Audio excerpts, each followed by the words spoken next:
graduated from bartending, so she's a master, huh? Okay. Yeah, Let's have Jamie, please.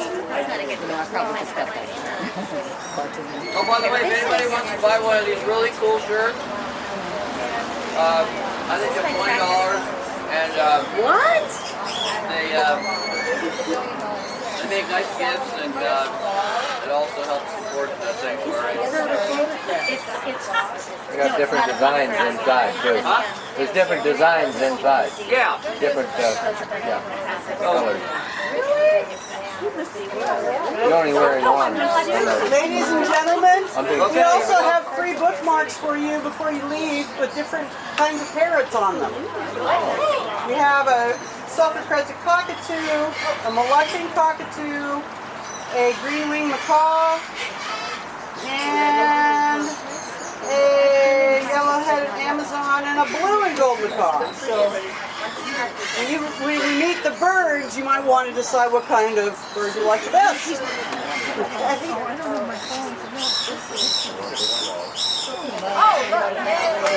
Welcome, newcomers!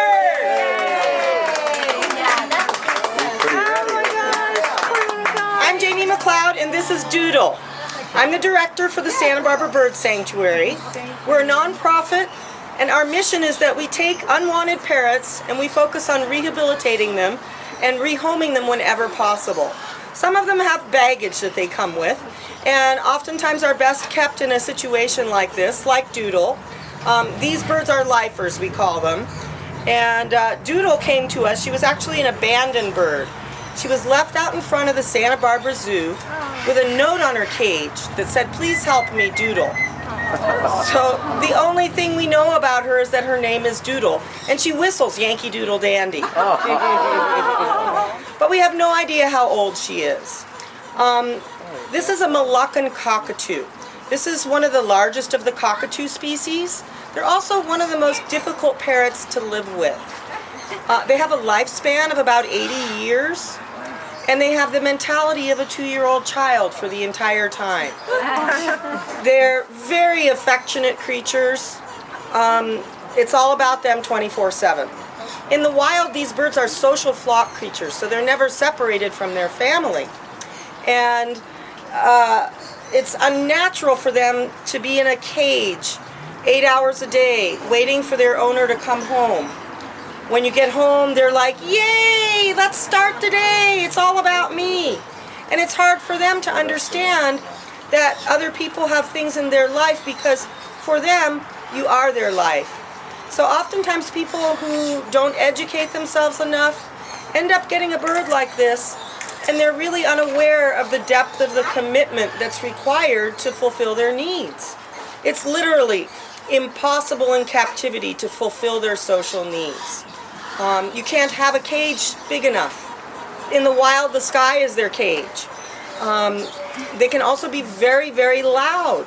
And, you know, she's very affectionate and snuggly when it's all about her. But when it's not, everybody knows. So, they're one of the most difficult birds to live with. Now, when Doodle was abandoned out in front of the zoo, she had chewed a hole in her chest that was about the size of a golf ball. And oftentimes in some of the birds that you will see here as you wander about are missing their feathers. And people are very quick to decide that either the bird was neglected or abused, when in many cases it's not really the essence of the problem. They're basically victims of captivity. They get sexually mature, they have the call of the wild, they have these innate needs and urges that they simply cannot fulfill in captivity. So it's very difficult. The average person keeps them 2 to 4 years. We make Doodle these little Kevlar vests to prevent her from continuing to mutilate herself. You gonna sing Yankee Doodle Dandy?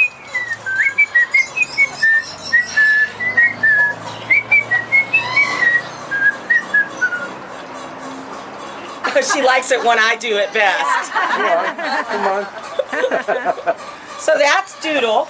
If you guys have questions today, we'd like to ask that you keep them for the end. And I'm happy to answer anything. So say goodbye to Doodle. Bye, Doodle. Bye, Doodle. Bye, Doodle. There Wow, you look go. at this one. Oh. We're going to stick with a boy. Or a girl. This is a... Wow. Woo! Oh, Oh! wow. This is Buddha. Buddha is a very rare creature called a black palm cockatoo. They come from two different areas in the Australian realm. One very isolated habitat on the York Peninsula, as well as a population in New Guinea. Due to habitat destruction and persecution in the wild, their numbers are very, very small. You'll probably never see another bird like this in captivity. He came to me, he's actually Iranian royalty. He belonged to the Shah of Iran's sister. And about 25 years ago, she passed away. She had a very large bird collection that I used to help care for. And when she passed away, they were dispersed. Buddha's best friend was one of the macaws, who was also a rare bird, and he was sent to a breeding program. And Buddha was sent to a pet shop where he was on consignment. Because he's very valuable, they were nervous to have him. So they put him in the back, where it was dark, and I'm sure he was mourning the loss of his friend, and he went on hunger strike. 6 months later, they called the family and they said, "You need to come and get him before he dies." So the family picked him up. Half his feathers were white, and his face was white. He had 3 different diseases, and the family asked me to nurse him back to health. I had to feed him with a metal tube for 6 months before he was out of the woods. When he was finally back to his red-faced, black-feathered self, they asked me if I would keep him forever. Unfortunately, I think he'll live longer than I will. but we're a team now, aren't we, Buddha? Yes, the beak is very, very large. And oftentimes people look at that beak and they think that it's actually broken or cracked. And in actuality, this beak is specifically adapted to cracking a special nut called a pandanus palm nut. He has 1,600 pounds of pressure per square inch in that beak. He can turn plexiglass into candy chips. Just lickety-split. I once imported for him a pandanus palm nut because they don't grow naturally in this area. Cost me $40 for one nut. Kind of looked like a cherimoya. And he looked at it and he said, "Well, what am I going to do with that?" And he threw it. So that was the end of importing pandanus palm nuts. So that's Buddha. And when he came to me, his name was El Greco. But he was also half dead, and because of the macabre connotations of El Greco's art, I felt he needed something a little more enlightened to be his name. So it's been Buddha ever since. Okay, Buddha? Bye, Buddha. Beautiful. One gorgeous bird. Oh, wow. Now this is Rosie. Rosie's a macaw. One of the characteristics of a macaw is a very long tail. And many of them also have bare facial patches with stripes on them. Rosie is a green wing macaw, and you can see she has this band of green in her wing. She and I are real good friends. She was another bird that the owner didn't have time for. He had a business that was successful, and they really require a lot of your one-on-one time. So it's hard when you already have a busy life to feel like you can do them justice. So, the macaws come from the South and the Central American realm, and most of them are named for their colors. And we have a friend of hers out here. Is he coming? Well, he'll be along shortly. She's a female, and they love when you actually groom them. And what I'm doing for her now is opening up her feathers. Unlike a dog or a cat, they actually like to be petted backwards. And what they think they're doing is preening their feathers. So they form a mate bond with you. Now there's another one that's named for their colors. Anybody want to take a guess? Blue. And? Yellow. Or a blue and gold macaw is what they're called. That's Goofy. He's a young stud, quite full of himself. They're also from the South American realm. Hi, Goofy. Hi. Look at Buddha. Buddha loves the macaws. He remembers his old friend from the castle with the Shah sister. So, now, what happens when you mix them all up? These two are both naturally occurring species. Now there's a mixed up macaw. Hi, Chico. Oh, that's Chico. Hi, Chico. Hi. Hi. Chico's a hybrid. That's what happens when you breed a blue and gold macaw and a green wing macaw. You get what's called a harlequin macaw. He's a little mixed up and he actually thinks he's a Mexican, believe it or not. Say, ay, ay, ay. Say, ay, ay, ay, ay, I love you, mi amor. Are you going to talk? No. He has a crush on Rosie. So he's trying to defend her virtue. And that's an example of behavior that people will often encounter in the home situation. A bird will bond with one or the other. Oftentimes a male will bond with a woman and a female bird will bond with a man. And then they feel threatened by your real spouse. And oftentimes they'll end up chasing or trying to maim your spouse because they don't feel it's okay for you to have another lover. So it's a pretty intense bond that you form with these birds. Are you going to talk at all today, Chico? Can you say ay, ay, ay? Say ay, ay, ay, I love you, mi amor. Ay, ay, ay. But you can see they're all characterized by their long tail and their bare facial patches with the stripes on them. Very intelligent birds as well. So that's the world of macaws. But let's stay in South America and introduce you to something a little smaller, even though he doesn't think so.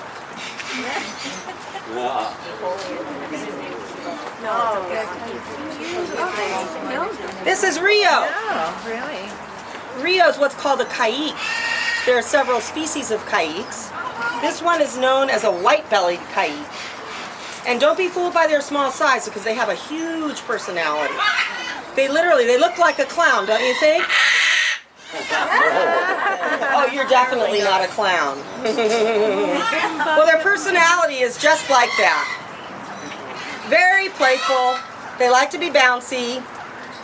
And the only major drawback about this bird is that you don't have a remote to put them on pause. They go, they go, they go. They are non-stop energy. They want a cage that's as big as a house with at least 15 toys in it because they can't hold still for a minute. An interesting anecdote about this particular species, there's another subspecies called a black-headed caique. So instead of the little peach head, they have a black head. And they're found in Brazil on either side of the Amazon River. So it's like two separate little tribes divided by the river. But they literally are like clowns and are very, very playful little birds. They can also be a little noisy. So oftentimes people come in and they'll ask me, I'd like a bird that's quiet, that doesn't bite, and that talks. And that species has not yet been discovered. So that's Rio. He laughs. Can you laugh?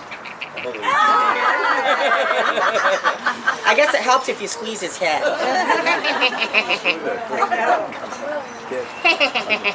Bill.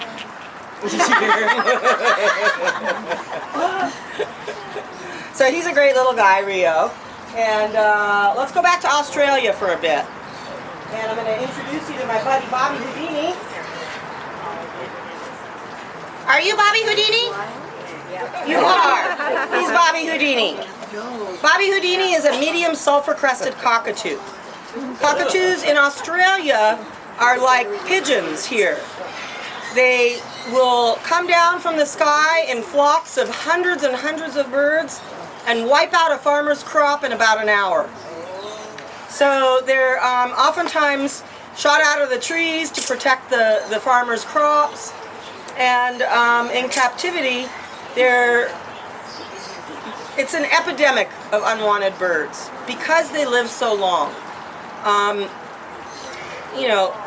It's hard to put up with that much energy 24/7 for 80 years. And people get tired of it. Bobby's home, his owner had 2 kids, and one of them had health problems.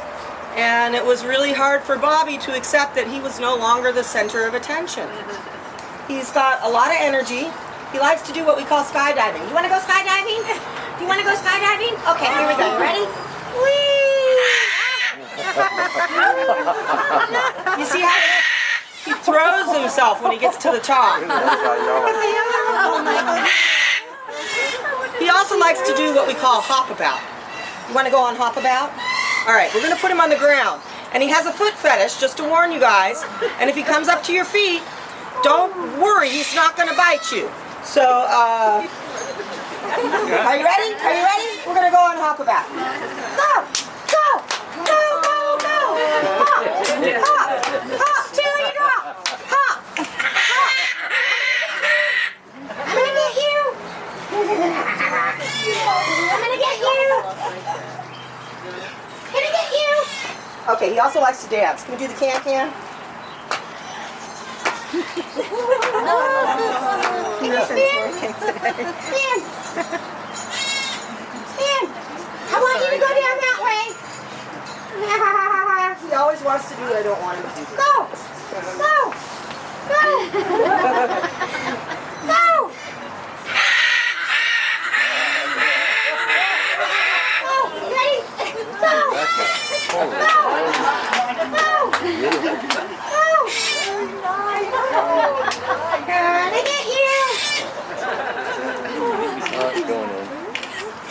Have I? No. Spin!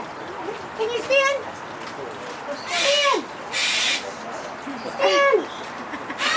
I'm gonna get you! Coming for you! Gotcha!